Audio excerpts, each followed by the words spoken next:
कृष्ण दोस्तों, आपका स्वागत है आपके अपने यूट्यूब चैनल स्टडी जोन में। तो आज की इस वीडियो में हम पढ़ेंगे महादेवी वर्मा जी का ये संस्मरण ठकुरी बाबा। तो चलिए इसको पढ़ते हैं।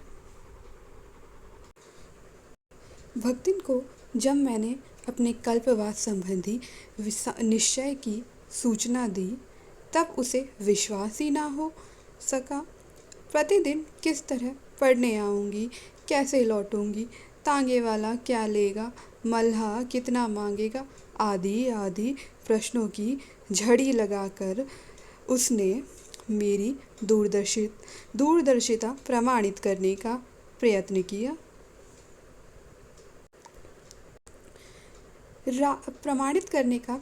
किया। मेरे संकल्प के विरुद्ध बोलना उसे और अधिक दृढ़ कर देना है। इसे भक्तिन जान चुकी है, पर जीभ पर उसका वश नहीं। इसी से अपने प्रश्नों की अस्त्र वर्षा में भी मुझे अविचलित देखकर वह मुँह बिचका कर उठी। कल्पवास की उम्र आई तब ओहू हुई जाई का एक ही दिन सब नेम धर्म समाप्त करे की प्रतिज्ञा है। यह सब मैं नियम धर्म के लिए नहीं करती, यह भक्तिन को समझाना कठिन है। इसी से मैं उसे समझाने का निष्फल प्रयत्न करने की अपेक्षा मौन रहकर उसकी भ्रांति को स्वीकृति दे देती हूँ। मौन मेरी पराजय का चिन्ह नहीं, प्रत्युत वह जय की सूचना है। यह भक्तिन से छिपा नहीं। संभवतः इसी कारण वह मेरे प्रतिवाद से इतना नहीं घबराती जितना मौन से आतंकित होती है, क्योंकि प्रतिवाद के उपरांत तो मत परिवर्तन सहज है, पर मौन में इसकी कोई संभावना शेष नहीं रहती। अंत में भक्तिन जैसे मंत्री की सलाह और सम्मति के विरुद्ध ही सिरकी, बांस आदि के गट्ठर समुद्रकूप की सीढ़ियों के निकट एकत्र हो गए और मल्हा मिलकर विश्वकर्मा का काम करने लगे। बीच में 10 फीट लंबी और उतनी ही चौड़ी साफ सुथरी कोठरी बनी और उसके चारों ओर 8 फीट चौड़ा बरामदा बनाया गया। उत्तर वाला बरामदा मेरे पढ़ने लिखने के लिए निश्चित हुआ। दक्षिण में भक्तिन ने अपने चौके का साम्राज्य फैलाया। पश्चिम वाले बरामदे में उसने सत्तू, गुड़ आदि रखने के लिए सीका, टांगा और धोती, कतरी आदि टांगने के लिए अलगनी बांधी। कोठरी का द्वार जिसमें खुलता था वह अभ्यागतों के लिए बैठक खाना बना दिया गया। इस प्रकार सब बन चुकने पर भक्तिन का टाट और मेरी शीतल पाटी, उसकी धुंधली लालटेन और मेरा पीतल के दीवट में झिलमिलाने वाला दिया, उसकी रांग जैसी बाल्टी और मेरी लपट जैसी चमकती हुई तांबे की कलशी, उसकी हल्दी, धनिया, आटा, दाल आदि को भौतिकता से भरी मटकियाँ और मेरे ना जाने कब के पुरातन तथा सूक्ष्म ज्ञान से अपूर्ण संस्कृत ग्रंथ आदि से वह पर्णकुटी एकदम बस गई। तब भक्तिन का और मेरा कल्पवास आरंभ हुआ। हमारे आसपास और भी न जाने कितनी पर्णकुटियाँ थीं, पर वे काम चलाऊ भर कहीं जाएंगी। किसी समय इस कल्पवास का कितना महत्व रहा होगा, इसका अनुमान लगाने के लिए इसका आज का समारोह भी पर्याप्त है। संभवतः उस समय देश की विभिन्न खंडों में रहने वाले व्यक्तियों के मिलन, उनके पारस्परिक परिचय, विचारों के आदान प्रदान तथा सांस्कृतिक समन्वय का यह महत्वपूर्ण साधन रहा होगा। ये नदियाँ इस देश की रक्तवाहिनी शिराओं के समान जीवनदायक रही हैं। इसी से इनके तट पर इस प्रकार के सम्मेलनों की स्थिति स्वाभाविक और अनिवार्य हो गई हो तो आश्चर्य नहीं। आज इस संबंध में क्या और क्यों तो हम भूल चुके हैं, पर बिना जाने लीक पीटना धर्म बन गया है। मुझे इस कल्पवास का मोह है, क्योंकि इस थोड़े समय में जीवन का जितना विस्तृत ज्ञान मुझे प्राप्त हो जाता है उतना किसी अन्य उपाय से संभव नहीं, और जीवन के संबंध में निरंतर जिज्ञासा मेरे स्वभाव का अंग बन गई है। गर्मियों में जहाँ तहाँ फेंकी हुई आम की गुठली जब वर्षा में जम आती है, तब उसके पास मुझसे अधिक सतर्क माली दूसरा नहीं रहता। घर के किसी कोने में चिड़िया जब घोंसला बना लेती है, तब उसे मुझसे अधिक सजग प्रहरी दूसरा नहीं मिल सकता। मेरे चारों ओर न जाने कितने जंगली पेड़ पौधे पक्षी आदि मेरे सामान्य जीवन प्रेम के कारण ही पनपते जीते रहते हैं। जिसका दूध लग जाने से आँख फूट जाती है, वह तूहर भी मेरे सयत्न लगाए आम के पार्श्व में गर्व से सिर उठाए खड़ा रहता है। धंस कर ना निकलने वाले कांटों से जड़ा हुआ भटकटैया सुनहले रेशम के लच्छों में ढके और उजले कोमल मोतियों से जड़े मक्का के भुट्टे के निकट साधिकार आसन जमा लेता है। न जाने कितनी बार सर्दी में ठिठुरते हुए पिल्लों की टिमटिमाती आंखों के अनुनय ने मुझे उन्हें घर उठा ले आने पर वादे किया है। पानी से निकाले हुए जाल में मछलियों की तड़प, पक्षियों के व्यापारी के संकीर्ण पिंजड़े में पंखों की फड़फड़ाहट, लोहे की काले कटघरे जैसी गाड़ी में बंदी और हाफते हुए कुत्तों की करुण व्यवस्था ने मुझे न जाने कितने विचित्र कामों के लिए प्रेरणा दी है। ऐसा सनकी व्यक्ति मनुष्य जीवन के प्रति निर्मोही हो तो आश्चर्य की बात होगी, पर उसकी सुख दुख जीवन मृत्यु आदि के संबंध में बहुत कुछ जानने की इच्छा का सीमातीत हो जाना स्वाभाविक है। मेरी इस स्वाभाविकता का अस्वाभाविक भार भक्तिन ही को उठाना पड़ता है। घोंसले से गिरे कूड़े करकट को फेंकने के उपरांत पवित्र होकर वह सूर्य को अर्घ देने खड़ी हुई कि पिल्ले ने आंगन गंदा कर दिया। उसे भी धोने के उपरांत फिर स्नान करके वह शिव जी पर जल चढ़ाने चली कि भिखारी को सत्तू गुड़ देने का आदेश हुआ। वह इस कर्तव्य को भी पूरी करने के उपरांत नाक बंद कर जब करने बैठी कि मैं किसी बीमार को देखने जाने के लिए प्रस्तुत हो उसे पुकारने लगी। जीवन की ऐसी अव्यवस्था में भी वह उल्हाना देना नहीं जानती। हाँ, कभी कभी ओठ सिकोड़ कर गंभीरता का अभिनय करती हुई वह कह बैठती है, का ई विद्या का कौनियू इम्तहान नाहिन बा, हो तो हमऊ बुढ़ौती माँ एक ठो सर्टिफिकेट पाई जाइत और का। अपनी कर्तव्यपरायणता के लिए सर्टिफिकेट ना पा सकने पर भी भक्तन उसका महत्व जानती है। इसी कारण साधारण सी बीमारी में भी चिंतित हो उठती है। हम मर जाब तो इनकर का हुई, कौन बनाई खियाई, कौन इनकर ई अजाब घर देखी सुनी। भक्तिन को मृत्यु की चिंता करते करते मेरे अजायब घर की व्यवस्था के लिए उद्विग्न देखकर किसे हंसी नहीं आवेगी। धर्म में अखंड विश्वास होने के कारण भक्तिन के निकट कल्पवास बहुत महत्वपूर्ण है, पर वह जानती है कि मेरी भानुमति का कुनबा जोड़ने की प्रवृत्ति उसे मोह माया के बंधन तोड़ने का अवकाश न देगी। गांव के मेले से लेकर कल्पवास तक सब मेरे लिए पाठशाला है। पर इनमें मैं मोह बढ़ाना ही सीखती हूँ, विराग साधन नहीं। संक्रांति के लिए एक दिन पहले संध्या समय जब मैं योग दर्शन खोल कर बैठी, तब विरल बदलियां बिजली के तार में गुथ गुथ कर सघन होने लगी। भक्ति ने चूल्हा सुलगाया ही था कि ग्रामीण यात्रियों का एक दल उस ओर के बरामदे के भीतर आ घुसा। मेरे लिए परम अनुगत भक्तिन संसार के लिए कठोर प्रतिद्वंदी है।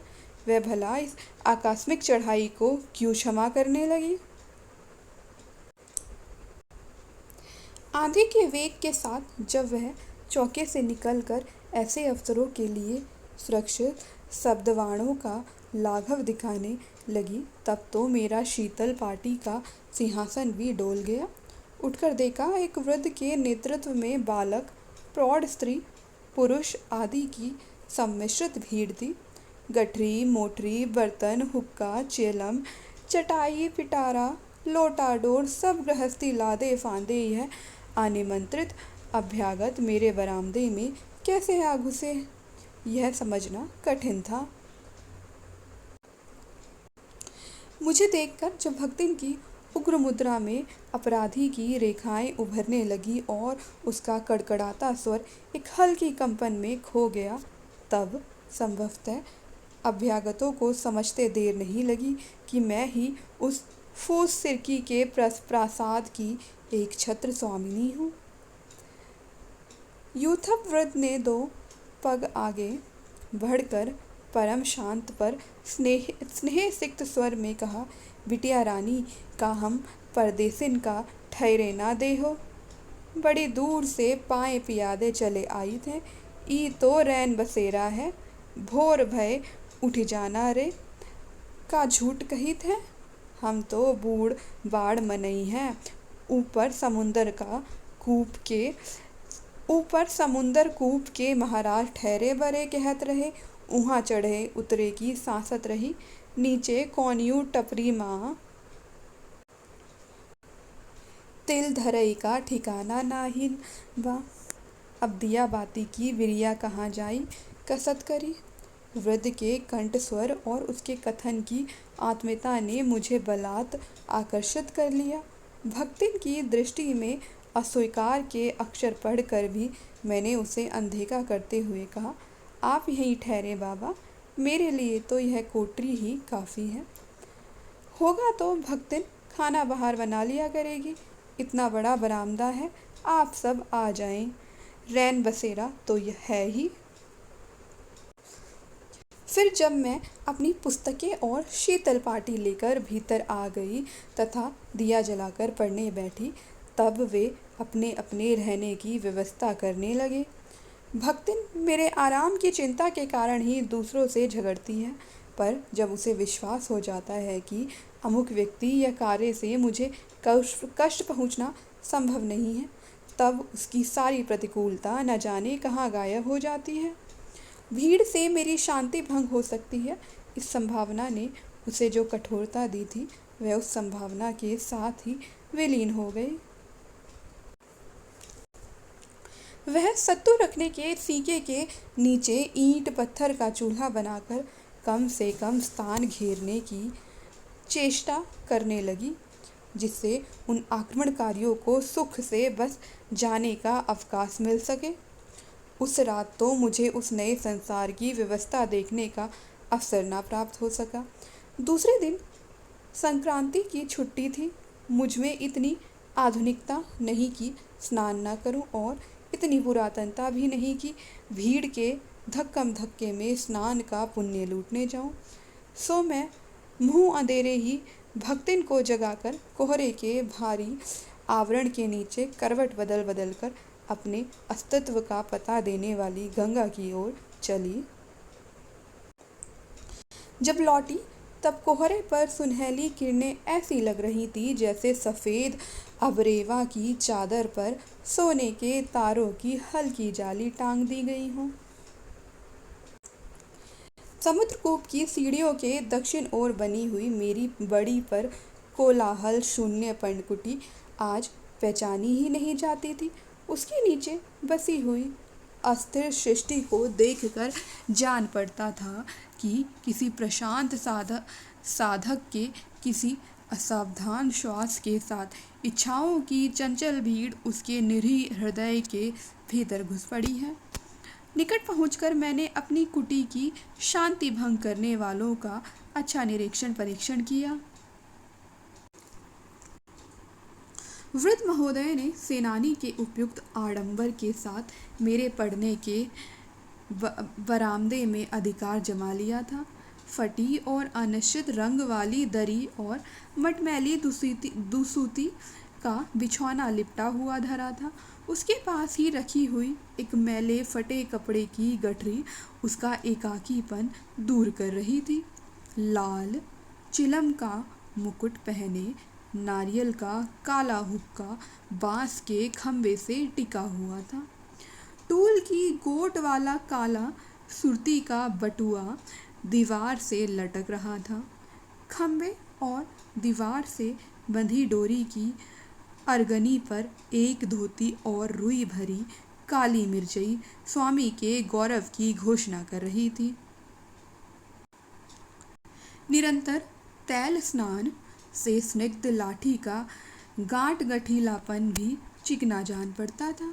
पैताने की ओर यत्न से रखी हुई काठ और निवाड़ से बनी खटपटी कह रही थी कि जूते के अछूतपन और खड़ाओं की ग्रामीणता के बीच से मध्य मार्ग निकालने के लिए ही स्वामी ने उसे स्वीकार किया है। सारांश यह है कि मेरे पुस्तकों के समारोह को लज्जित करने के लिए ही मानो बूढ़े बाबा ने इतना आडंबर फैला रखा था। वे संभवतः दतौन के लिए नीम की खोज में गए हुए थे। इसी से मैंने भेदिए के समान तीव्र दृष्टि से उनकी शक्ति के साधनों की नाप जोख कर ली। बरामदे की दूसरी ओर का जमघट कुछ विचित्र सा था। एक सूरदास समाधिस्थ जैसे बैठे थे। उनके मुख के चेचक के दाग दृष्टि के जाने के मार्ग की ओर संकेत करते जान पड़ते थे। श्याम और दुर्बल शरीर में कंठ की उभरी नसों का तनाव बताता था कि वे अपनी विकलांगता का बदला कंठ से चुका लेना चाहते हैं। सिरके की टट्टी बांधते समय बांस का एक कोना कुछ बढ़कर खूंटी जैसा बन गया था। इसी से एक चिकारा और एक जोड़ मंजीरा लटक रहा था।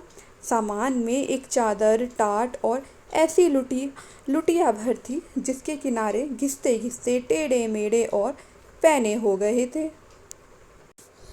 टाट की सीमा से बाहर वीरासन से विराजमान और तिलक छाप से पांडित्य की घोषणा करते हुए एक प्रौढ़ एक रंगीन पिटारी खोले हुए थे। रूप रंग में वह पिटारी शालग्राम या शंकर का बंदीगृह जान पड़ती थी और संभवतः देवता का भार हल्का करने के लिए ही वे उन पर लदे चंदन घिसने के पत्थर और चंदन की अध घिसी मुठिया बाहर निकाल रहे थे।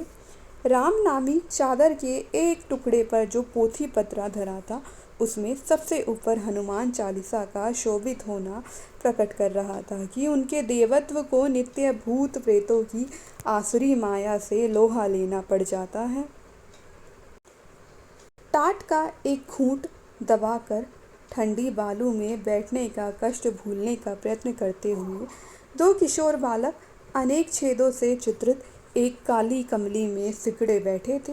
उनमें एक दृष्टि छप्पर से लटकती हुई संभवतः सत्तू गुड़ जैसे मिष्टानों की गठरी को हिप्नोटाइज कर रही थी और दूसरा चकित के समान पंडित के क्रियाकलाप का तत्व समझने में लगा हुआ था। एक और अधेड़ बाहर बैठकर धूप ले रहा था। एक पुरानी और झीनी चादर ने उसके दुबले शरीर के ढांचे को छिपा रखा था, पर नोकदार कंधों का आभास और भरी नसों वाले सूखे हाथ सच्ची कथा कह देते थे। कीचड़ से भरी हुई बेवाइयों से युक्त और कंकाल शेष शरीर से पुष्ट जान पड़ते थे। मुख पर झुर्रियों के अक्षरों में भाग्य ने अनाड़ी बालक के समान इतना लिखा था कि अब उसका तात्पर्य पढ़ना कठिन था। स्त्रियों के डिपार्टमेंट की आर्थिक स्थिति भी इससे कुछ अधिक अच्छी नहीं जान पड़ी।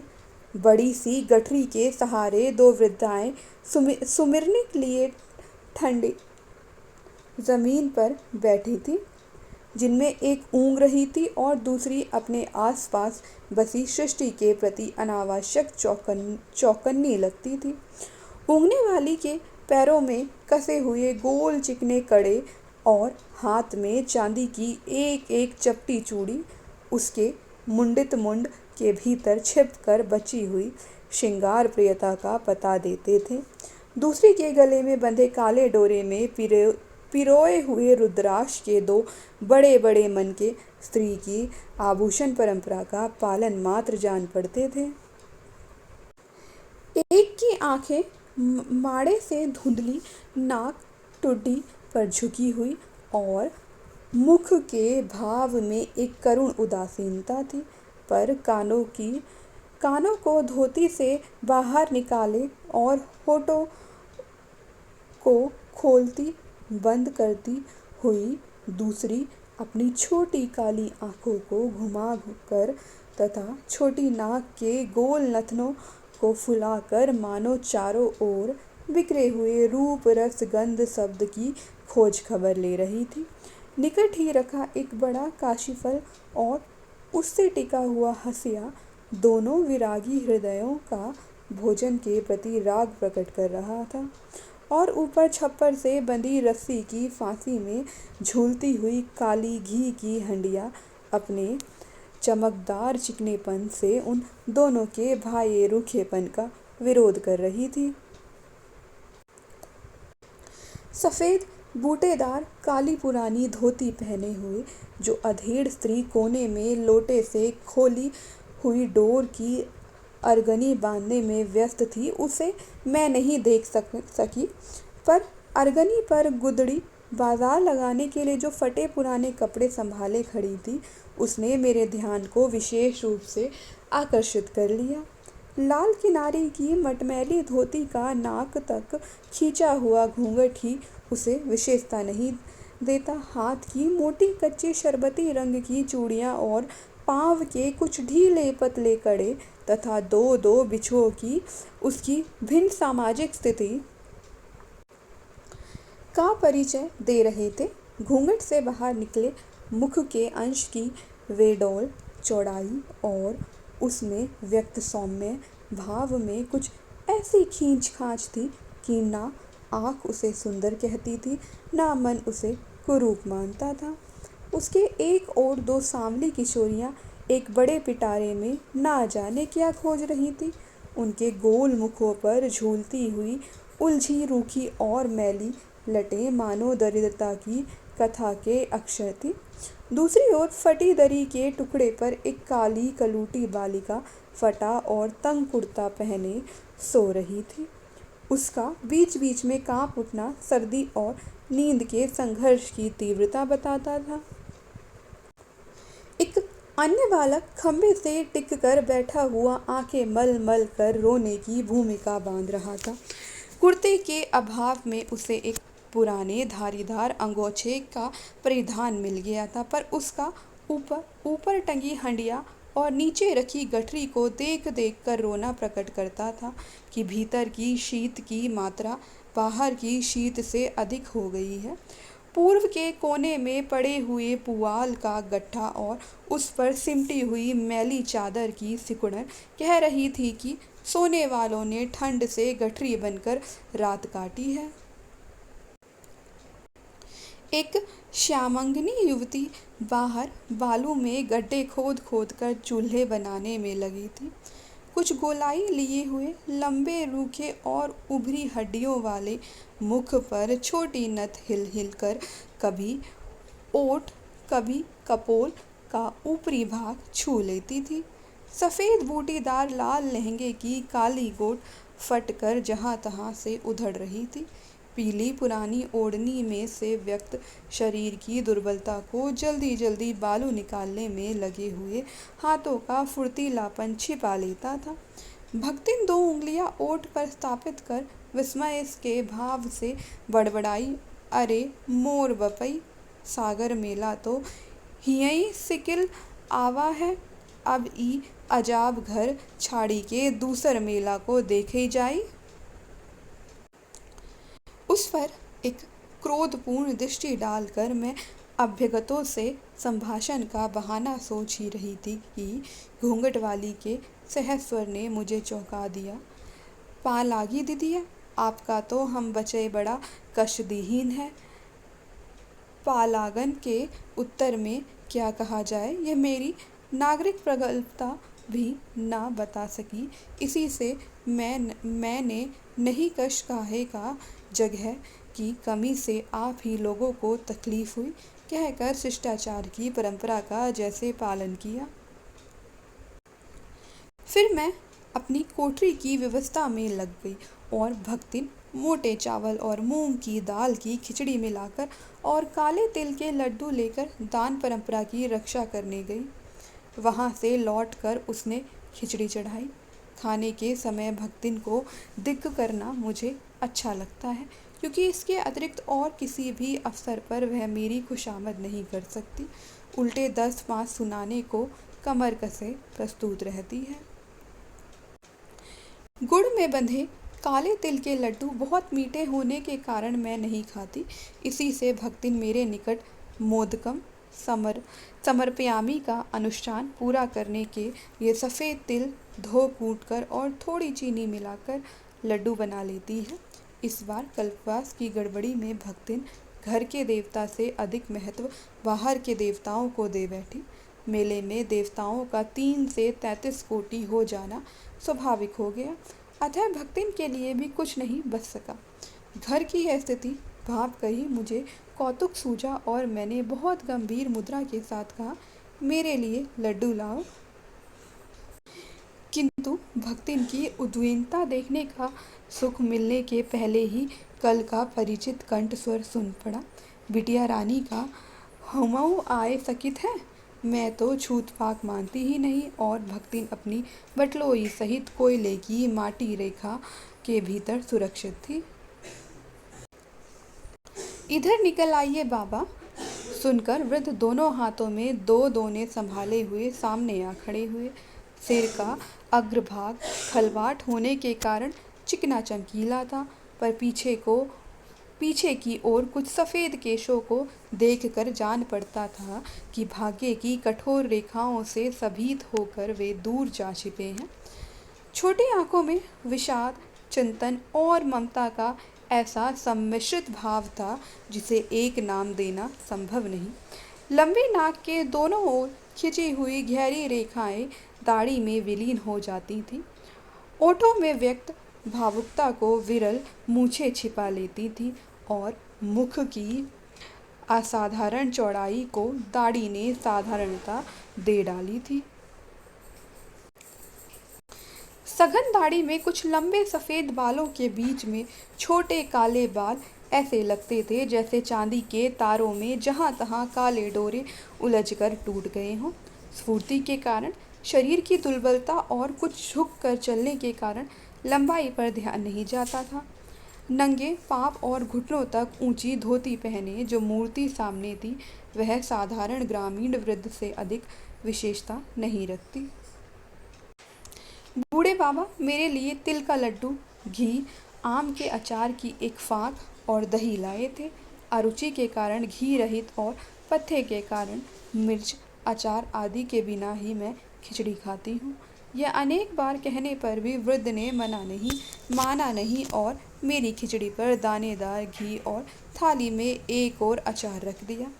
दही का दोना थाली से टिकाकर अनुनय के स्वर में कहा, तनिक सा चीखो तो बिटिया रानी, का पढ़े लिखे मनई यही खाए के जियत हैं। उस दिन से उन अभ्यागतों से मेरे विशेष परिचय का सूत्रपात हुआ, जो धीरे धीरे साहचर्य जनित स्नेह में परिणत होता गया। मुझे सवेरे 9 बजे झूंसी से इस पार आना पड़ता था और वहाँ से तांगे में यूनिवर्सिटी अकेले आना जाना अच्छा ना लगने के कारण मैं भक्तिन को भी इस आवागमन का आनंद उठाने के लिए बाध्य कर देती थी।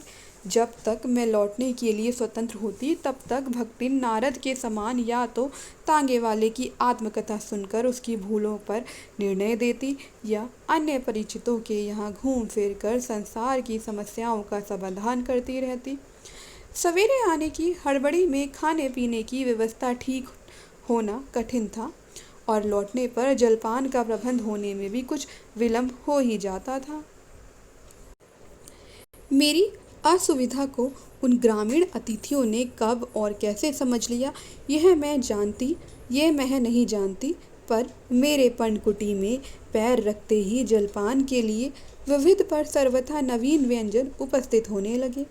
फूल के बड़े कटोरे में बाजरे का दलिया और दूध, छोटी थाली में सत्तू, गुड़ या पुए, रंगीन डलिया में मुरमुरे, चने या भुने शकरकंद आदि के रूप में जो जलपान मिलता था उसे पंचायती कहना चाहिए, क्योंकि सभी व्यक्ति अपने अपने चौके में से मेरे लिए कुछ ना कुछ बचाकर सीके पर रख देते थे। एक साथ इतना सब खाने के लिए मुझे जीवन की ममता छोड़नी होगी, यह बार बार समझाने पर भी उनमें से कोई मानता ही नहीं था। का दीदिया ई ना चकी है, बिटिया रानी छुई भर देती तो हमार जियरा असिहाय जात। दीदिया जीभ पे तनिक धर लेती तो ई सब अकारथ ना जात। आदि अनुरोधों को सुनकर यह निश्चय करना कठिन हो जाता था कि किसे अस्वीकृति के योग्य समझा जावे। निरुपाय चना गुड़ से लेकर बाजरे के पुए तक सब प्रकार के ग्रामीण व्यंजनों से मेरी शहराती रुचि का संस्कार होने लगा। जलपान के समारोह के उपरांत वे सब संध्या स्नान, गंगा में दीपदान आदि के लिए तट पर जाते और मैं उत्सुक और जिज्ञासु दर्शक के समान उनका अनुसरण करती। कल्पवासी एक ही बार खाते और माघ के कड़कड़ाते जाड़े में भी आग ना तापने के नियम का पालन करते। इन नियमों के मूल में कुछ तो लकड़ी का महंगापन और अन्न का अभाव रहता है और कुछ तपस्या की परंपरा। पर मुझे सर्दी में अलाव जलता हुआ देखना अच्छा लगता है। लकड़ी कंडों का अभाव तो था ही नहीं, बस पर्णकुटी के बाहर बड़ा सा ढेर लगाकर मैं होली जलाती और अतिथियों की गृहस्थी के साथ आई हुई एक पुरानी मचिया पर बैठकर तापती। उनके बच्चे जो कल्पवास के कठोर नियमों से मुक्त थे और मेरी भक्तिन जिसका कल्पवास परलोक से अधिक इस लोक से संबंध रखता था, आग के निकट बैठकर हाथ पैर सेकते। सच्चे कल्पवासी अपने और आग के बीच में इतना अंतर बनाए रखते थे जितने में पाप पुण्य का लेखा जोखा रखने वाले चित्रगुप्त महोदय धोखा खा सकें। इस विचित्र सम्मेलन का कार्यक्रम भी वैसा ही अनोखा था। कोई भजन सुनाता, कोई पौराणिक कथा कहता, कभी किंवदंतियों के नए भाष्य होते, कभी लोक चर्चा पर मौखिक टीकाएं रची जाती, कबीर की रहस्यमय उलटबासियों से लेकर अच्छा बैल खरीदने के व्यवहारिक नियम तक सब में उन ग्रामीणों की अच्छी गति थी। इसी से उनकी संगति न एक रस जान पड़ती थी न निरर्थक। इस संपर्क के कारण ही मैं उनकी जीवन कथा से भी परिचित होती गई। बूढ़े ठकुरी बाबा भाट वंश में अवतीर्ण होने के कारण कवि और कवि होने के कारण मेरे सजातीय कहे जा सकते हैं। आधुनिक युग में भाट चारणों के कर्तव्य और आवश्यकता में बहुत अंतर पड़ चुका है। इसी से न कोई उनके अस्तित्व को जानता है और न उनके कवित्व व्यवसाय का मूल्य समझता है। अब तो उनका पैतृक धंधा व्यक्तिगत मनोविनोद मात्र रह गया है। समय के प्रवाह को देखकर ही ठकुरी बाबा के पिता ने तुकबंदी के लिए मिली हुई प्रतिभा का उपयोग साधारण किसान बनने में किया और अपनी दिवंगता प्रथम पत्नी के दोनों सुयोग्य पुत्रों को भी नीति शास्त्र में पारंगत बनाकर भावुकता के प्रवेश का मार्ग ही बंद कर दिया। दूसरी नवोड़ा पत्नी भी जब परलोकवासिनी हुई तब उसका पुत्र अबोध बालक था, पर पिता ने प्रिय पत्नी के प्रति विशेष स्नेह प्रदर्शन के लिए उसे साक्षात कौटिल्य बनाने का संकल्प किया। इस शुभ संकल्प की पूर्ति के लिए जैसा भागीरथ प्रयत्न किया गया, उसे देखते हुए असफलता को दैवी ही कहा जाएगा। संभवतः पति की नीतिमत्ता से भागकर परलोक में शरण पाने वाली माँ पुत्र को बचाने के लिए उस पर भावुकता की वर्षा करने लगी हो सकता है कि कौटिल्य ने दूसरे कौटिल्य की संभावना से कुपति होकर उसकी बुद्धि भ्रष्ट कर दी हो, पर यह सत्य है कि हठी बालक ने अपना पराया तक नहीं सीखा। नीति के अन्य अंगों की तो चर्चा ही क्या। हताश पिता ने इस कठोर शिक्षा का भार बड़े पुत्रों पर छोड़कर जीवन से अवकाश ग्रहण किया। सौतेले भाई बड़े और गृहस्थी वाले थे, इसी से घर द्वार सब उन्हीं के अधिकार में रहा और छोटा भाई चाकरी के बदले में भोजन वस्त्र पाता रहा। उसका कवित्व भाइयों के लिए लाभप्रद ही ठहरा, क्योंकि कोई भी कला सांसारिक और विशेषतः व्यावसायिक बुद्धि को पनपने ही नहीं दे सकती, और बिना इस बुद्धि के मनुष्य अपने आप को हानि पहुंचा सकता है, दूसरों को नहीं। जब जात बिरादरी में छोटे भाई को अविवाहित रखने पर टीका टिप्पणी होने लगी, तब भाइयों ने उसका एक सुशील बालिका से गठबंधन कर दिया और भौजाइयों ने देवरानी को सेवक धर्म की शिक्षा देना आरंभ किया। दंपति सुखी नहीं हो सके, यह कहना व्यर्थ है। दासों का एक से दो होना प्रभुओं के लिए अच्छा हो सकता है, दासों के लिए नहीं। एक और उससे प्रभुता का विस्तार होता है और दूसरी ओर पराधीनता का प्रसार।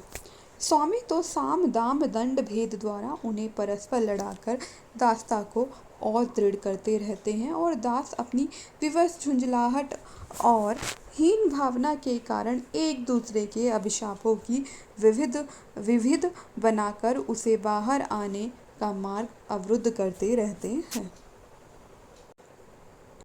देवर देवरानी मिलकर यदि गृहस्थी बसा लेते तो सेवा का प्रश्न कठिन हो जाता।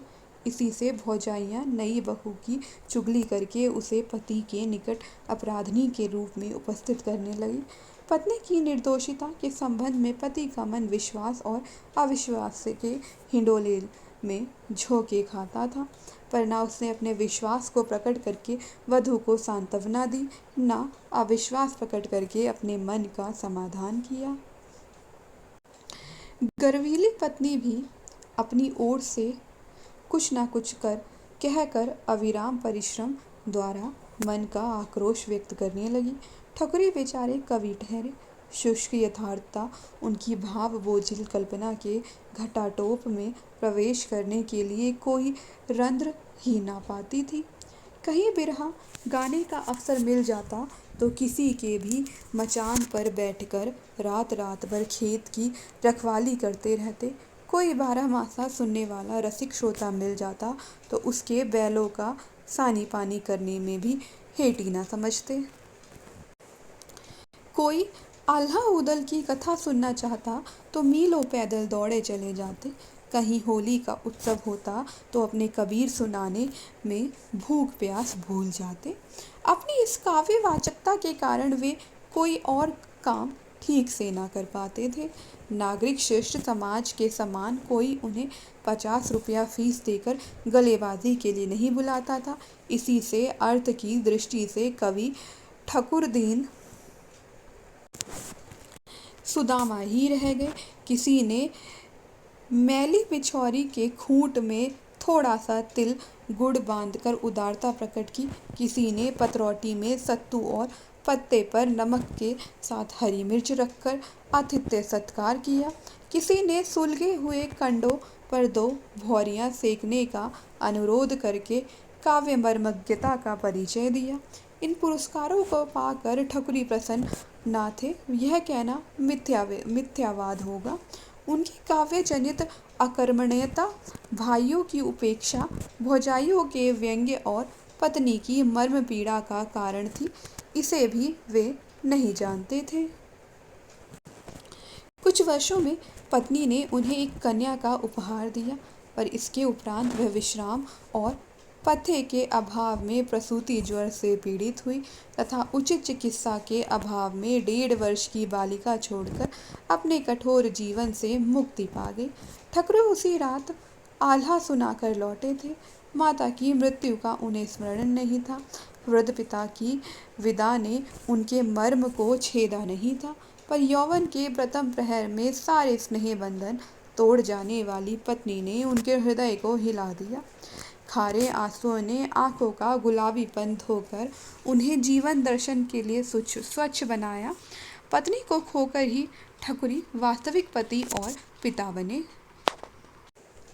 घर में बालिका की उपेक्षा देखकर और उसके परिणाम की कल्पना करके वे अलगौजे पर बाध्य हुए तथा घर की व्यवस्था के लिए अपनी बूढ़ी मौसी को लिवा लाए।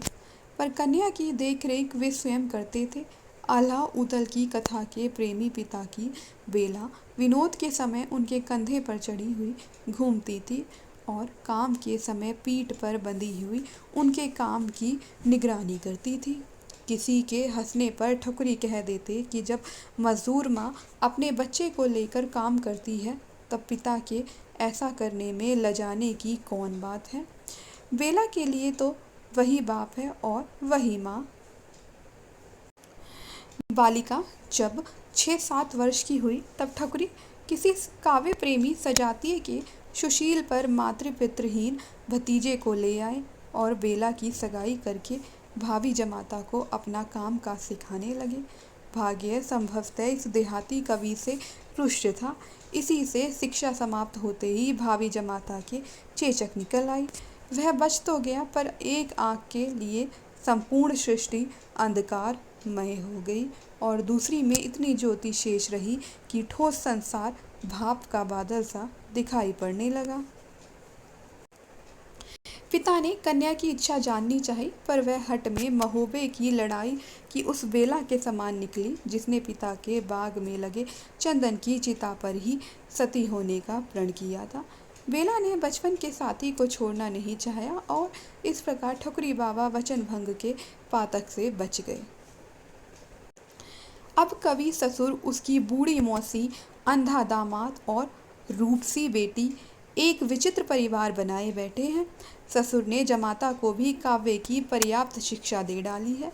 जब ठकुरी चिकारा बजाकर भक्ति के पद गाते हैं तब वह खंजड़ी पर 2 उंगलियों से थपकी देकर तान संभालता है।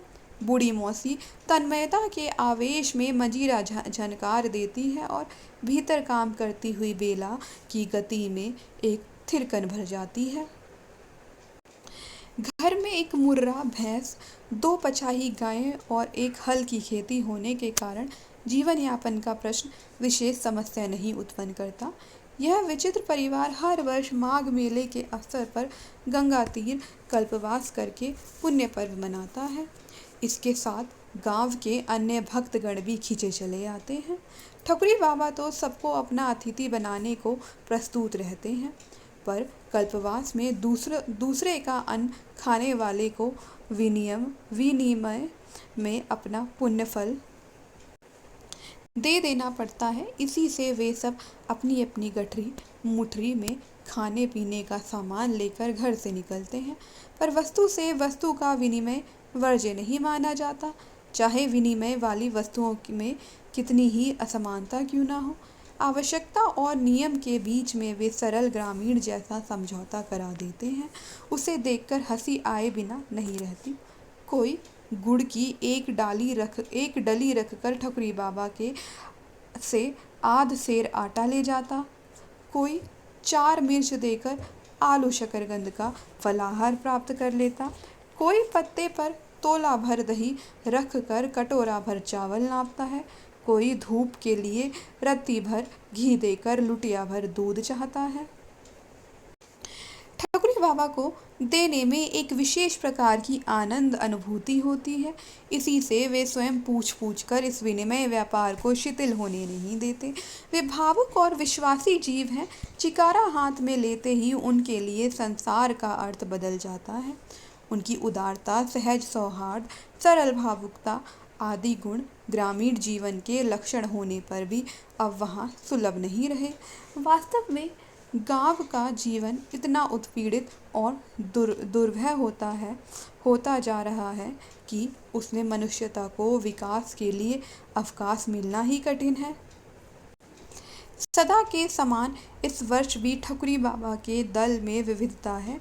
भोजन की व्यवस्था के लिए बालू खोदकर चूल्हे बनाती हुई लोक चिंता रत बेटी चिकारा, मंजीरे और ढफली आदि की पृष्ठभूमि के साथ स्वप्न दर्शन में अचल जमाता और घी की हंडिया, काशीफल आदि के बीच में बैठकर लोक और परलोक की समस्या सुलझाती हुई मौसी से ठकुरी बाबा का कुटुंब बना है। शेष मानो विभिन्न वर्गों और जातियों की सम्मिलित परिषद है। एक वृद्धा ठकुराइन है। पति के जीवन काल में वे परिवार में रानी की स्थिति रखती थी, परंतु विधवा होते ही जेठौतों ने निसंतान काकी से मत देने का अधिकार भी छीन लिया। गांव के नाते वे ठकुरी की बुआ होती थी। इसी से पुण्य कमाने के अवसर पर वे उन्हें साथ लाना नहीं भूलते। दूसरी एक सहुआइन है जिनके पति गांव की तैली बालिका को लेकर कलकत्ते में कर्तव्य पालन कर रहे हैं। विवाहित जीवन के डबल सर्टिफिकेट के समान दो दो बुछुए पहनकर और नाक तक खिंचे घूंघट में वधू वंश की मर्यादा को सुरक्षित रखकर वे परचून की दुकान द्वारा जीवन यापन करती हैं। हर माघ में वे अपने 2 किशोर बालकों के साथ आकर कल्पवास की कठोरता सहती हैं और कमर तक जल में खड़ी होकर भावी जन्मों में साहू जी को पाने का वरदान मांगती हैं। पति ने उनका इहलोक बिगाड़ दिया है, पर अब उसके अतिरिक्त किसी और की कामना करके वे परलोक नहीं बिगाड़ना चाहती। तीसरा एक विधुर काची है। किसी के खेत के टुकड़े में कुछ तरकारी बोकर किसी की आम की बगिया की रखवाली करके अपना निर्वाह करता है। उसकी घरवाली 3 पुत्रियों की भेंट दे चुकी थी। चौथा पुत्र उपहार देने के अवसर पर वह संसार के सभी आदान प्रदानों से छुट्टी पा गई। रात दिन कठोर परिश्रम करके भी उसे प्रायः भूखा सोना पड़ता था। चौथी बार पुत्र जन्म के उपरांत घर में थोड़ा चावल ही मिल सका। बड़ी लड़की ने उसी का भात चढ़ा दिया। भात यदि माँ खा लेती तो बच्चे भूखे सोते। इसी से उसने चावल पसाकर मार स्वयं पी लिया और भात उनके लिए रख दिया। उसी रात वह सन्निपात ग्रस्त हुई और तीसरे दिन नवजात पुत्र के साथ ही उसके जीवन की कठिन तपस्या समाप्त हो गई। पिछले वर्ष काची आम के पेड़ पर से गिर पड़ा। तब से वह सीधा खड़ा हो सकता है और ना कठिन परिश्रम के योग्य है। दोनों किशोरी बालिकाएं कभी सहुआइन भौजी के कंडे पात कर, कभी पंडिताइन का घर लीप कर कुछ पा जाती हैं, पर छोटी बालिका पिता के गले की फांसी हो रही है। ठकुरी बाबा के भरोसे ही वह अपनी 3 जीवों की सृष्टि लेकर कल्पवास करने आता है, पर गंगा माई से वह मांगता क्या है इसका अनुमान लगाना कठिन है। चौथे ब्राह्मण दंपत्ति हैं। गवई गांव की यजमानी वह कामधेनु नहीं है कि पंडित जी मेहनती मांग लेते, पर कहीं कथा बाँचकर और कहीं पुरोहिती करके वे आजीविका का प्रश्न हल कर लेते हैं। विधाता ने जाने कैसा षड्यंत्र रचकर उन्हें पुंग नामक नरक से उबारने वाले को अवतार नहीं लेने दिया, पर पंडित जी अपनी स्तुतियों द्वारा गंगा को गदगद करके बेचारे चित्रगुप्त का लेखा जोखा व्यर्थ कर देना चाहते हैं। पंडिताइन भी अच्छी है, पर संतान के लिए इतनी लंबी प्रतीक्षा ने उनकी आशा के माधुर्य में वैसी ही खटाई उत्पन्न कर दी है जैसी देर से रखे हुए दूध के फट जाने पर स्वाभाविक है। पति के पूजा पाठ का खटराग पंडिताइन को फूटी आँख नहीं सुहाता। इसी से वह कभी चंदन का मुठिया नाज में गाड़ देती थी, कभी सुमिरनी मोखे में छिपा आती है और कभी पोथी पतरा अपने पिटारी में बंद कर रखती है। एक ममेरी विधवा बहन का देहांत हो जाने पर पंडित बालक भांजे को आश्रय देने के लिए बाध्य हो गए। तब से वही महाभारत की द्रौपदी बन गया है। उससे पुत्र का अभाव भरने के स्थान में और अधिक रिक्त होता जा रहा है। अपना होता तो कहना मानता, अपना रक्त होता तो अपनी ममता करता। यदि आदि का अर्थ बालक की अबोधता देखकर समझ में नहीं आता, वह बेचारा इन सिद्धांत वाक्यों को केवल चकित विस्मित भाव से सुनता रहता है, क्योंकि अपने पराये की परिभाषा अभी तक उसने सीखी ही नहीं थी। जैसा वह माँ के जीवन काल में था, वैसा ही आज भी है। अब अचानक वह मामी को इतना क्रोधित कैसे कर देता है, ये प्रश्न उसके मन को जब मथ डालता है, तब वह फूट फूट कर रो उठता है। इस विचित्र साम्राज्य के साथ मैंने माह का महीना भर बिताया, अतः इतने दिनों के संस्मरण कुछ कम नहीं है, पर इनमें एक संध्या मेरे लिए विशेष महत्व रखती है। मैं अधिक रात तक पढ़ती रहती थी। इसी से मेरा वह अतिथि वर्ग भजन कीर्तन के लिए दूसरे कल्पवासियों की मंडली में जा बैठता था। एक दिन ठकुरी बाबा ने स्नेह भरी शिष्टता के साथ कहा कि एक बार अपनी कुटी में भी भगत हो तो अच्छा है। मैं कोलाहल से दूर रहती हूँ, इसी से भजन कीर्तन में सम्मिलित होना भी मेरे लिए सहज नहीं होता, पर उस दिन संभवतः कौतूहलवश ही मैंने उनका निमंत्रण स्वीकार कर लिया। दिन निश्चित हो गया। माघी पूर्णिमा के पहले आने वाली त्रयोदशी रही होगी। सवेरे कुछ मेघखंड आकाश में एकत्र हो गए थे, पर संध्या की सुनहली आभा के खर प्रवाह में विधारा में पड़े नीले कमलों के समान बहकर किसी अज्ञात कुल से जा लगे। संध्या स्नान और गंगा में दीपदान करके वे सब कुटी के बरामदे में और बाहर बालू पर एकत्र हो गए। पंडित जी ने पूजा के लिए एक छोटे गमले में मिट्टी भरकर तुलसी रोप दी थी। उसी को बीच में स्थापित करके बालू का एक छोटा सा चबूतरा बनाया गया। फिर बूढ़ी मौसी के पिटारे में रखी हुई द्वारकाधीश की ताम्रमयी छाप, पंडित जी की रंगीन काठ की डिबिया के बंदी शालग्राम, ठकुराइन बुआ के चांदी की जलहरी में विराजमान महादेव, जो ठकुरी बाबा का पुराने फ्रेम और टूटे शीशे में जड़ा हुआ राम पंचायतन का चित्र, और सूर के हाथ में लड्डू लिए पीतल के बाल मुकुंद, और सहुआइन भौजी के पास पति की स्मृति के रूप में रखे हुए मिट्टी के गणेश, सब उसी चबूतरे पर प्रतिष्ठित हो गए। जान पड़ता था भक्तों ने अपने देवताओं को भी सम्मेलन के लिए बाध्य कर दिया है। बैठने में भी व्यवस्था की कमी नहीं दिखाई थी। खुले बरामदे में मेरे लिए आसन बिछा था। दाहिनी ओर दोनों बुढ़ियाएं और उनसे कुछ हटकर सहुआइन और पंडिताइन बैठी थी। बाईं ओर बच्चों की पंक्ति थी, जिसे सर्दी से बचाने के लिए सहुआइन ने अपनी दुसूती चादर खोलकर उड़ा दी थी। देवताओं के सामने पंडित जी पुरानी पोती खोले विराजमान थे। उनसे कुछ हटकर ठकुरी बाबा चिकारे की खूंटी ऐंठ रहे थे और उनके गीत की हर कड़ी ठीक ठीक सुनने के लिए सट कर बैठा हुआ जमाता गोद में रखी खंजड़ी पर ममता से उंगलियां फेर रहा था। काची काका इन दोनों से कुछ दूर फटी चादर में सिकड़े हुए थे।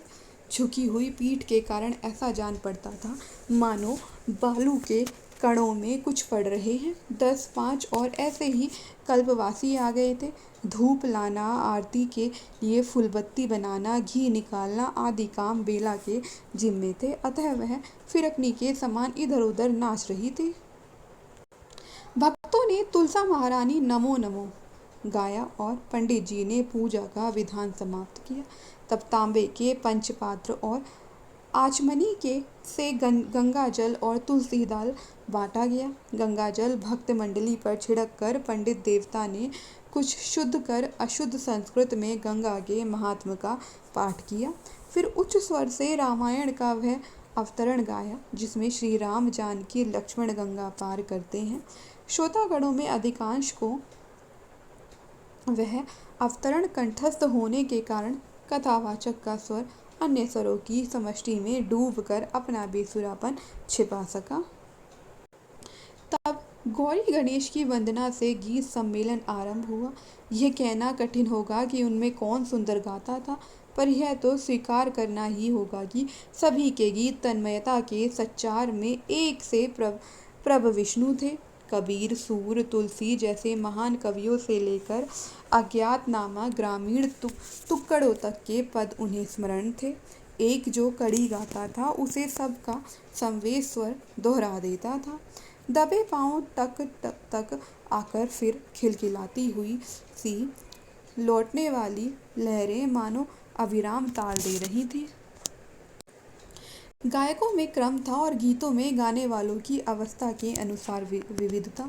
सबसे पहले दो बुढ़ियों ने गाया। ठकुरी बाबा की मौसी ने सो ठाड़े दो भैया सुरसरी तीर, एही पार से लखन पुकारे केवट लाओ नैया सुरसरी तीर गाकर वनवासी राम का जो मार्मिक चित्र उपस्थित किया, उसी की प्रतिकीर्ति ठकुराइन की। दक्षिण दिशा हेरई भरत सकारे आजू, अवैया मोरे राम पियारे, दिवस गिनत मोरी पौरें खियानी, मग जोवत थाके नैन के तारे आदि पंक्तियों में मिली सांस भर आने के कारण रुक रुक कर गाए हुए गीत मानो हृदय के रस से भीग कर भारी हो गए थे। पंडिताइन के कहन लागे मोहन, मैया मैया में यदि भाव का विस्तार था तो सहुआइन के चले गए गोकुल के बलवीरा चले गए। विलखत ग्वाल विसूरती गोए, तलफत जमुना नीरा चले गए में अभाव की गहराई सुनाए बिना गुजर ना होई, कह कहकर गवाए हुए काची काका के मन मग्न भया तब क्या बोले में यदि तन्मयता की सिद्धि थी तो अंधे युवक के सुधी ना बिसरे मोही श्याम तुम्हारे दर्शन की, मैं स्मृति में साधना। ठकुरी बाबा ने खांस खांस कर कंठ साफ करने के उपरांत आंख मूंद कर गाया। खेले लागे अंगना में कुंवर कन्हैया हो, बोले लागे मैया नी की खोटो बल भैया हो, खटरस भोग उन्हीं नहीं भावे रामा, मैया माखन रोटी खवावे ले बलैया हो, साला दुसाला मन ही नहीं आवे रामा, हंसी के कारी कमरी उड़ावे उनकर मैया हो, लेके भोरा चकई खेलन नहीं जावे रामा, मांगे दे दे लकुटी में घेरी लावो गैया हो। कृष्ण के जीवन में साधारण व्यक्ति को क्यों इतना अपनापन मिलता है, इस प्रश्न का जो उत्तर उस दिन सहज ही मिल गया, उसका अन्यत्र मिलना कठिन होगा। स्वर, रेखाएं और रंग भी प्रत्यक्ष कर सकते हैं, यह उनकी गीत लहरी की चित्रमयता से प्रत्यक्ष हो गया। बूढ़े से बालक तक सबको एक ही स्पंद, एक ही पुलक और एक ही भाव बांधे हुए था। कितनी देर तक उन्होंने क्या क्या गाया यह बताना संभव नहीं, क्योंकि जब अंतिम आरती ने इस सम्मेलन की समाप्ति की सूचना दी तब मैं मानो नींद से जागी। थोड़ी देर में सब बरामदे में अपना अपना बिछौना ठीक करके लेट गए, किंतु मैं अपनी कोठरी में पीतल की दीवट में जलते हुए दिए के सामने बैठकर कुछ सोचती रह गई। सहुआइन ने पहले बाहर से झांका, फिर एक पैर भीतर रखकर विनती भाव से जो कहा उसका आशय था कि अब दिए को विदा कर देना चाहिए, उसकी माँ राह देखती होगी। हंसी मेरे होठों तक आकर रुक गई। जब इनके लिए सब कुछ सजीव है तब ये दीपक की माँ की और उसकी प्रतीक्षा की कल्पना क्यों ना करें। बुझाए देती हूँ कहने पर सहुआइन ने आगे बढ़कर आंचल की हवा से उसे बुझा दिया। बेचारी को भय था कि मैं शहराती शिष्टाचारहीनता के कारण कहीं फूंक से ही ना बुझा बैठूं। कितनी देर तक मैं अंधकार में बैठकर सोचती रही यह स्मरण नहीं, पर जब मैं कुटी के बाहर आकर खड़ी हुई तब रात ढल रही थी। निस्तब्धता से भीगी चांदनी हल्की सफ़ेद रेशमी चादर की तरह लहरों में सिमटी और बालू में फैली हुई थी। मेरी पर्णकुटी के दो बरामदे चांदनी से घुल से गए थे। उनमें ठंडी जमीन, चादर, पुआल आदि पर जो सृष्टि सो रही थी उसके बाह्य रूप और हृदय में इतना अंतर क्यों है, यही मैं बार बार सोच रही थी। उनके हृदय का संस्कार, उनकी स्वाभाविकता, शिष्टता, उनकी रसविद्वगता, उनकी कर्मठता आदि का क्या इतना कम मूल्य है कि उन्हें जीवन यापन की साधारण सुविधाएं तक दुर्लभ हो जावे।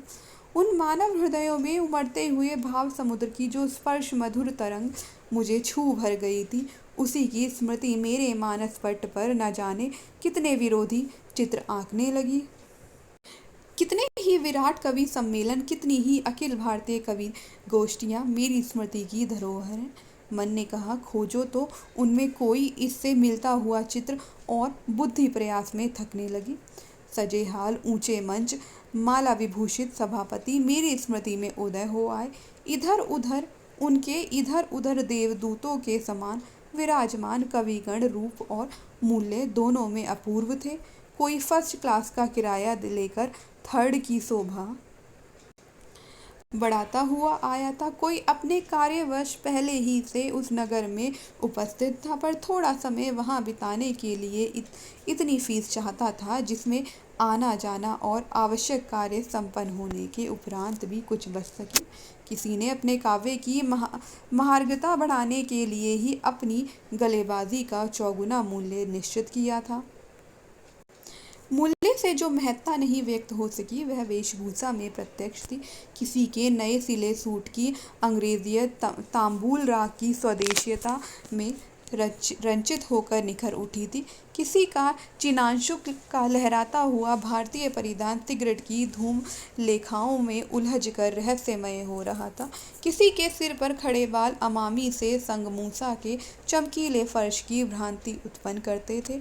किसी की सिल्की शैम्पू से धुली सीधी लटों का कृत्रिम कुंचन विधाता पर मनुष्य की विजय की घोषणा करता था। कुछ प्राचीनतावादियों की कमी निर्निमेष खुली आंखें और कभी मीलित पलकें प्रकट करती थी कि काव्य रस में विश्वास न होने के कारण उन्हें विजया से सहायता मांगनी पड़ी। इन आश्चर्य पुत्रों के सामने श्रोतागणों की जो समष्टि थी वह मानो उनके चमत्कारवाद की परीक्षा लेने के लिए एकत्र हुई थी। कचहरी में गवाहों की पुकार के समान नामों की पुकार होती थी। कवियों में कोई मुस्कुराता, कोई लजाता, कोई आत्मविश्वास से छाती फुलाता हुआ आगे आता।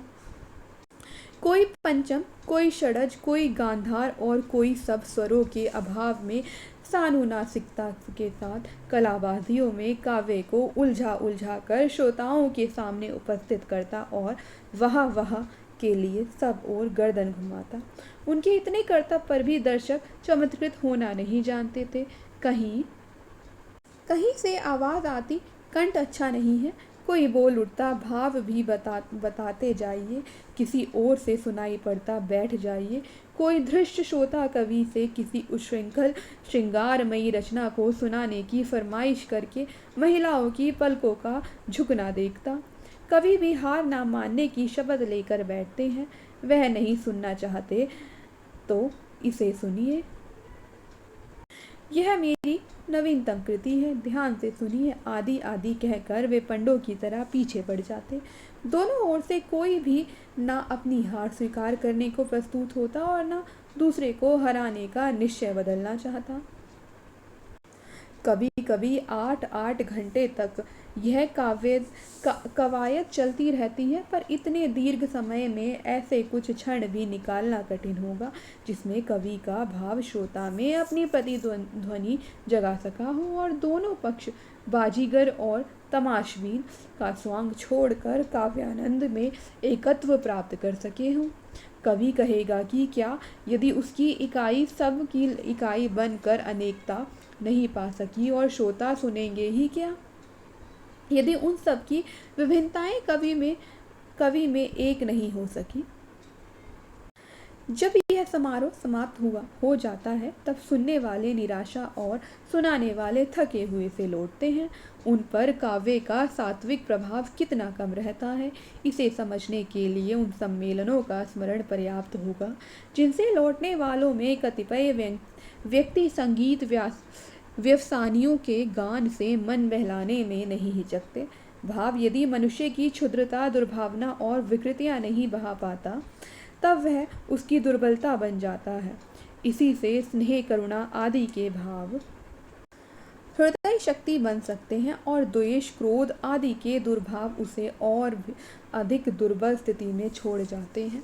ग्रामीण समाज अपनी रस समुद्र में व्यक्तिगत भेद बुद्धि और दुर्बलताएं सहज ही डुबा देता है। इसी से इस भाव स्नान के उपरांत वह अधिक स्वस्थ रूप प्राप्त कर सकता है। हमारी सभ्यता दर्पे शिष्य समाज का काव्यानंद छिछला और उसका लक्ष्य सस्ता मनोरंजन मात्र रहता है। इसी से उसमें सम्मिलित होने वालों की भेद बुद्धि एक दूसरे को नीचा दिखलाने के प्रयत्न और व्यक्तिक विषमताओं और अधिक विस्तार पा लेती हैं। यह वह हिंडोला है जिसमें ऊंचाई नीचाई का स्पर्श भी आत्मविस्मृति के में विश्राम देता है।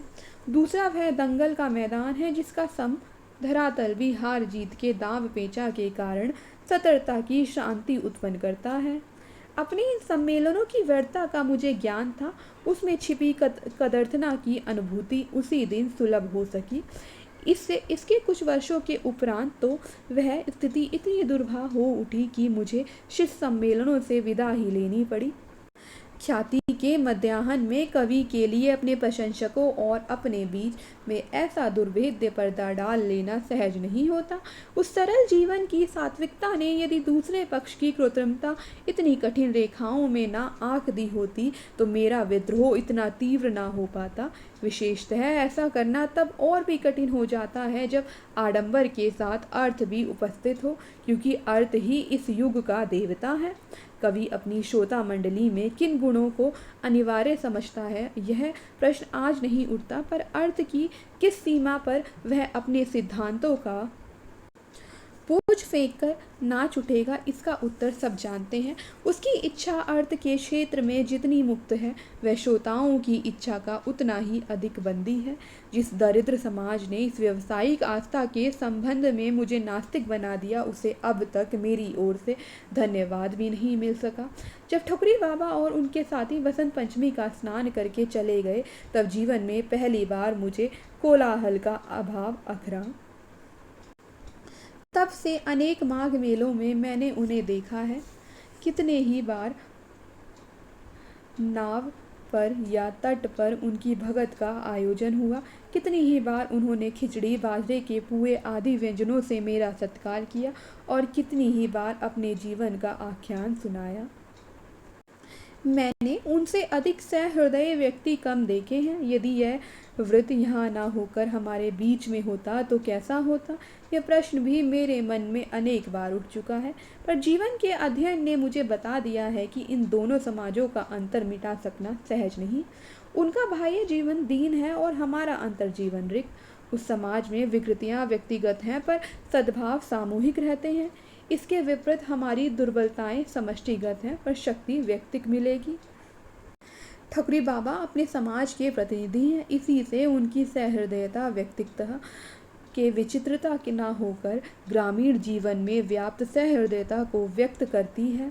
हमारे समाज में उनकी तो ही स्थितियां संभव थी। यदि उनमें दुर्बलताओं का प्राधान्य होता तो वे इस समाज का प्रतिनिधित्व करते, और यदि शक्ति का प्राधान्य होता तो अपवाद की कोटि में आ जाते। इधर 2 वर्ष से ठकुरी बाबा माघ मेले में नहीं आ रहे हैं। कभी कभी इच्छा होती है कि सैदपुर जाकर खोज करूं, क्योंकि वहां से 33 मील पर उनका गांव है। उनके कुछ पद मैंने लिख रखे हैं जिन्हें मैं अन्य ग्राम गीतों के साथ प्रकाशित करने की इच्छा रखती हूँ। यदि ठकुरी बाबा से भेंट हो गई तो यह संग्रह और भी अच्छा हो सकेगा। यदि भेंट ना हो, यह प्रश्न हृदय के किसी कोने में उठता है अवश्य, पर मैं उसे आगे बढ़ने नहीं देती। ठकुरी बाबा जैसे व्यक्ति कहीं अपनी धरती का मोह छोड़ सकते हैं। पिछली बार जब वे आए थे तब कुछ शिथिल जान पड़ते थे। हाथ दृढ़ता के साथ चिकारा थामता था, पर उंगलियां तार के साथ कांपती थी। पैर विश्वास के साथ पृथ्वी पर पड़ते थे और पिंडलियों की थरथराहट गति को डगमगा कर देती थी। कंठ में पहले जैसा ही लोच था, पर कफ की घरघराहट से उसे बेसुरा बनाती रहती थी। आंखों में ममता का वही आलोक था, पर समय ने अपनी छाया डालकर उसे धुंधला कर दिया था। मुख पर वैसी ही उन्मुक्त हंसी का भाव था, पर मानो धीरे धीरे साथ छोड़ने वाले दांतों को याद रखने के लिए ओठों ने अपने ऊपर स्मृति की रेखाएं खींच ली थी। व्यक्ति समय के सामने कितना विवश है, समय को स्वीकृति देने के लिए भी शरीर को कितना मूल्य देना पड़ता है। तब ठकुरी बाबा की मौसी विदा ले चुकी थी। उनकी उपस्थिति ठकुरी बाबा के लिए इतनी स्वाभाविक हो गई थी कि अभाव की अस्वाभाविकता ने उन्हें एकदम चकित कर दिया होगा। एक बार भी उनके परिचय की सीमा में आ जाने वाला व्यक्ति ठकुरी बाबा का आत्मीय बन जाता है, तब जो इतने वर्षों तक आत्मीय रहा हो, उसके महत्व के संबंध में क्या कहा जावे। मौसी के अभाव ने ठकुरी बाबा के हृदय में एक और चिंता भी जगा दी हो तो आश्चर्य नहीं। ऐसे ही एक दिन उनका अभाव बेला को सहना पड़ेगा और तब वह किस प्रकार जीवन की व्यवस्था करेगी, यह सोचना स्वाभाविक कहा जाएगा। पर वे अपनी चिंता को व्यक्त कम होने देते थे। उनके स्वास्थ्य के संबंध में प्रश्न करने पर उत्तर मिला, अब चला चली के बिरिया नियराए आई है बिटिया रानी, पाके पातन की भली चलाई, जौन दिन झरी जाए तौन दिन सही। मैंने हंसी से कहा, तुम स्वर्ग में कैसे रह सकोगे बाबा? वहाँ तो ना कोई तुम्हारे कूट पद और उलटबाजियाँ समझेगा और ना आला उदल की कथा सुनेगा। स्वर्ग के गंधर्व और अप्सराओं में तुम कुछ ना जचोगे। ठकुरी बाबा का मन प्रसन्न हो आया। कहने लगे, सो तो हम जानित हैं बिटिया, हम उहाँ असोर मचाऊब कि भगवान जी पुन धरती पे ढनकाए दे हैं। हम फिर धान रोपब, कियारी बनाऊब, चिकारा बजाऊब, ओ तुम पचई का अल्लाह उदल के कथा सुनाओ।